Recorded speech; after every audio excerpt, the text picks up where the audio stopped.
Today we will learn some interesting fact about Kashful. Its scientific name is Saccharomyces botanium. Kashful usually blooms at the end of the monsoon. During the Bengali month Ashin and Kartik, English month November and December.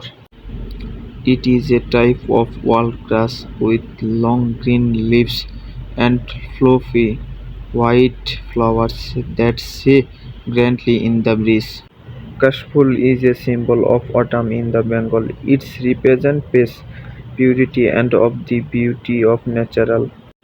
Kashful has always had an important presence in the Bengali art, music, and art.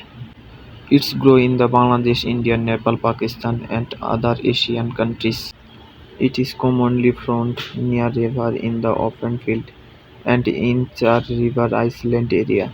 If you love nature, you must visit a Kashful field at least once in autumn.